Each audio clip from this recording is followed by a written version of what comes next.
I'm Dr. Stephen Saunders. I invite you to take a journey with me into the realm of mystery and imagination, otherwise known as the paranormal.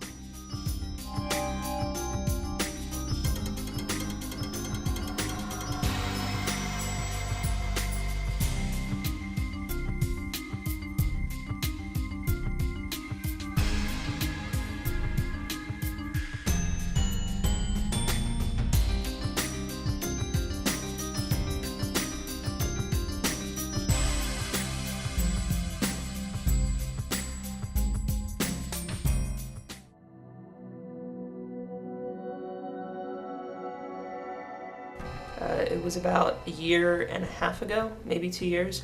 A bunch of friends of mine, we went out camping at Tosahatchee State Wildlife Preserve. So it was late, maybe around 11:30, midnight, and I noticed something up in the sky. It was like just this bright white light. So we kept, watching it, and it's got brighter and closer.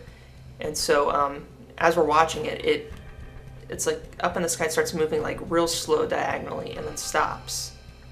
And then it changed immediately to this brilliant yellow. And I thought, that's kind of weird, maybe it's not a plane. And a few seconds later, it starts moving in like another diagonal motion and then stops and turns bright white. And it alternated like that 2-3 times. We all thought maybe it's a search helicopter or something, but the way in which it was moving, it did not look like a search helicopter at all. So this went on for maybe like 2 solid minutes, and all of a sudden it kind of just like disappears, almost like if you've ever seen on Star Trek or Star Wars when they go into hyperspace or something, it just kind of like shrinks real small real fast. And that's exactly what it did. We had no explanation for it. I mean, it may have been a helicopter, but the way in which it was moving, it didn't look like one. The change in color didn't look like one. And since we were so far to the coast, kind of near Kennedy Space Center, I thought maybe there might have been a night launch of a rocket. And luckily, I have a relative who works for this for the Kennedy Space Center, and I asked him the next day, were there any launches last night? Did anything go off? And he said nothing's scheduled for a while. So whatever it wasn't a helicopter, plane, or a rocket, so we don't know. Not a plane, not a helicopter, not a rocket. Was this really reached with due diligence, utilizing the scientific method? Even trying to use, perhaps, inductive reasoning? I asked him what he thought was hard evidence. Hard evidence would be, unexplained scars on somebody's body, or maybe an object inside their body that wasn't there before, that can't be explained for how it was in there, how it got there, or maybe, where it happened, if there's evidence there, like, if the craft landed, if there was, like, indentations in the ground or something like that, or footage, stuff like that. UFOs. What are they? Strange visitors from another planet? Merely a weather balloon? Swamp gas?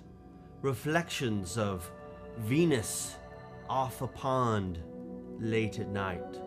Or perhaps they are beings from another world coming down to contact this young man. But why are they only contacting those that are out in the wilderness or in rural areas? Why not simply land on the White House lawn? These are the things we must ponder. These are the things we must ask ourselves.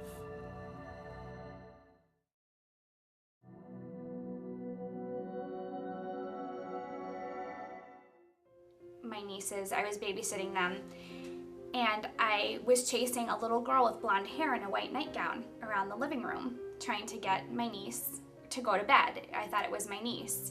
And as I chased her through the house, I chased her into her bedroom and she hid behind the door. And as I ran in after her to tickle her and to put her to bed, I opened up behind the door and there was no one there.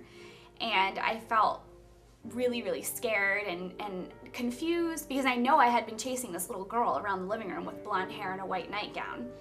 And I could have sworn it was my niece. And I know I saw her run behind the door and hide behind the door like a little child would. I went into the master bedroom and my sister was sitting in bed with my nieces reading them a bedtime story, and I said, did Brandy just run in here? Brandy, my niece, just run in here? And my sister said, no, they've been in bed with me the whole time reading a story.